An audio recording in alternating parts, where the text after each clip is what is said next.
एक गांव शिमला में एक लड़का रहता था, सूरी। सूरी के पापा की चाय की दुकान थी। वो सुबह उनकी मदद करता और फिर स्कूल जाता। स्कूल में सूरी से कोई ठीक से बात नहीं करता था, क्योंकि वो चाय बनाने वाले का बेटा होता है।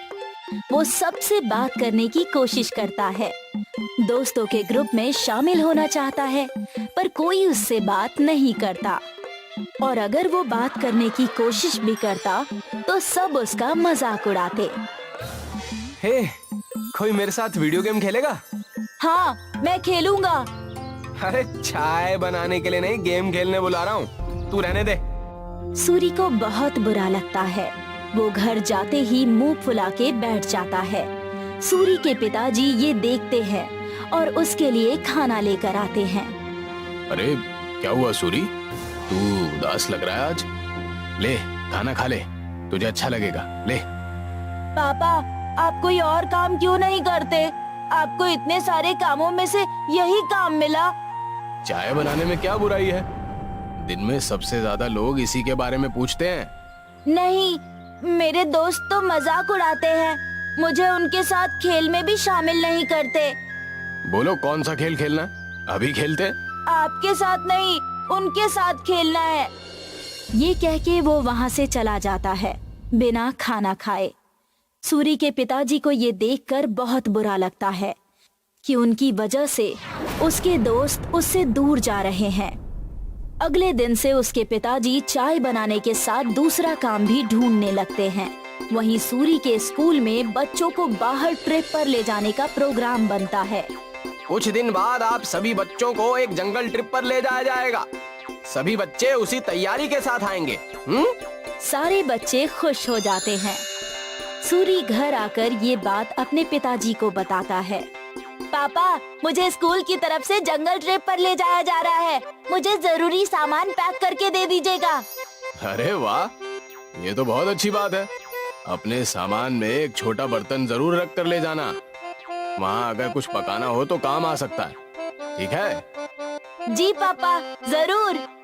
और हाँ, तुम्हें एक और बात बतानी थी। मैं नई नौकरी ढूंढ रहा हूँ। तुम्हें अब अपने दोस्तों के सामने शर्मिंदा नहीं होना पड़ेगा और वो तुमसे बात भी करेंगे। सच पापा? हाँ। सूरी खुशी से पिताजी के गले लग जाता है। कुछ दिनों बाद उस जंगल ट्रिप पर जाने का दिन आ जाता है। सब उस जंगल में पहुंचने के बाद ट्रेकिंग शुरू कर देते हैं।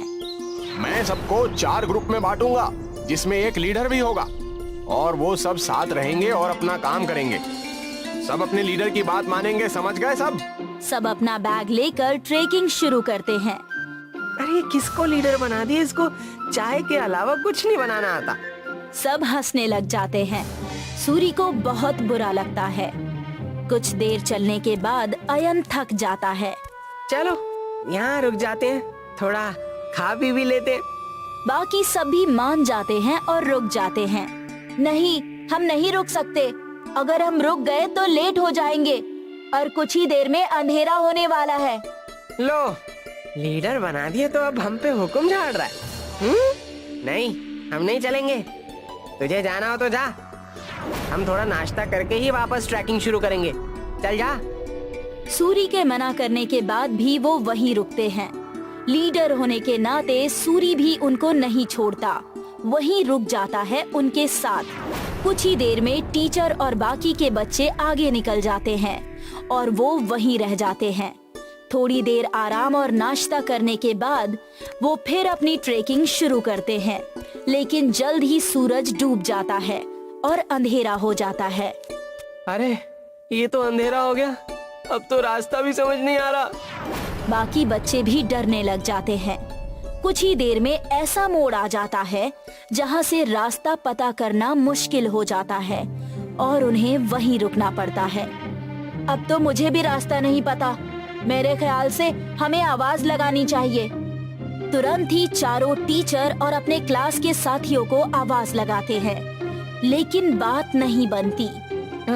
टीचर, टीचर, अरे कोई हमें सुन रहा है?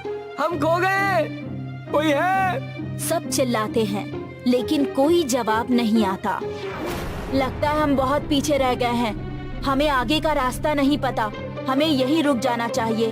हो सकता है अगर आगे गए तो रास्ता भटक सकते हैं। नहीं, हमें कोशिश करनी चाहिए, क्या पता हम सही जगह पहुंच जाएं। रात बहुत हो गई है, जानवर का भी डर है। टीचर थोड़ी देर में हमें ढूंढते हुए आएंगे ही। हमें यहीं रुकना चाहिए। सबको यही ठीक लगता है और वो वहीं रुक जाते हैं। लेकिन कुछ ही देर में रात हो जाती है। तेज ठंडी हवा बहने लगती है और उनके पास बचा खाना भी खत्म होने लगता है। अब तो हमारा खाना भी खत्म हो जाएगा और कुछ देर में पानी भी। अब भी कहता हूँ मैं, हमें चलना चाहिए। अरे लेकिन जाएंगे कहाँ? रास्ता तो पता नहीं। मुझे तो यहाँ भी डर लग रहा है, कोई जानवर आ गया तो क्या करेंगे? मुझे तो ठंड भी लग रही है। हाँ मुझे भी। मैं आग जलाता हूँ और सब मिलकर आग जलाते हैं। कुछ देर होने के बाद आग कम होने लगती है। अब क्या करेंगे? इतनी ठंड है, आग भी खत्म हो रही है। जानवर से नहीं तो ठंड से ही मर जाएंगे। सूरी कुछ सोचता है और कहता है, मेरे पास एक तरकीब है। मेरे पास बर्तन और चाय की पत्ती रखी है बैग में। वो आग बुझने के बाद तक गर्म रहेगी तो हमें भी गर्म रखेगी। सूरी तुरंत वो बर्तन निकालता है और सब उसे अपना पानी दे देते हैं। लेकिन फिर भी पानी कम पड़ता है। वहीं पास में थोड़ी बर्फ पड़ी होती है, वो उसे उठा लेता है। जैसे ही काली चाय बनती है, आग खत्म हो जाती है। सबको बहुत अच्छा लगता है। उसे पीने के बाद सब तारीफ भी करते हैं, लेकिन अयन चुपचाप बस चाय पीता है। कुछ ही देर में उन्हें पत्तियों की आवाज आती है। सब डर जाते हैं और पीछे पेड़ की तरफ देखते हैं तो उनके टीचर आ रहे होते हैं वहाँ। सब राहत की सांस लेते हैं। कैंप में पहुँचने के बाद जब टीचर उनकी प्रशंसा करते हैं तो अयन कहता है कि वो सुरक्षित उनके लीडर सूरी की वजह से है। अयन से ऐसा सुनकर सूरी को बहुत खुशी होती है। सूरी की समझदारी की कहानी सुन के सब सूरी से दोस्ती करने आते हैं। आज अगर सूरी को चाय बनानी नहीं आती तो शायद सब उसके दोस्त नहीं बनते। आज पहली बार उसे चाय वाला होने पर खुशी हो रही थी। अगले दिन वो खुशी खुशी अपने पिताजी के पास गया और उन्हें ये सारी बातें बताई। अरे ये तो बहुत खुशी की बात है। एक बात मेरे पास भी है, मैंने दूसरी नौकरी ढूंढ ली है। सूरी ये सुनकर हैरान और उदास हो जाता है। नहीं पिताजी, आपको काम बदलने की कोई जरूरत नहीं। आप जो भी काम करते हैं अच्छा ही होता है और कोई काम छोटा या बड़ा नहीं होता। मुझे ये समझ में आ गया है। सूरी के पिताजी ये सुनकर खुश हो जाते हैं और उसके अगले दिन से वो खुशी खुशी अपने दुकान में अपने पिताजी की मदद करने लगा। और जैसे ही वो स्कूल पहुंचा तो सब उससे मिलकर उससे बातें करने लगे और उसके साथ खेलने भी लगे।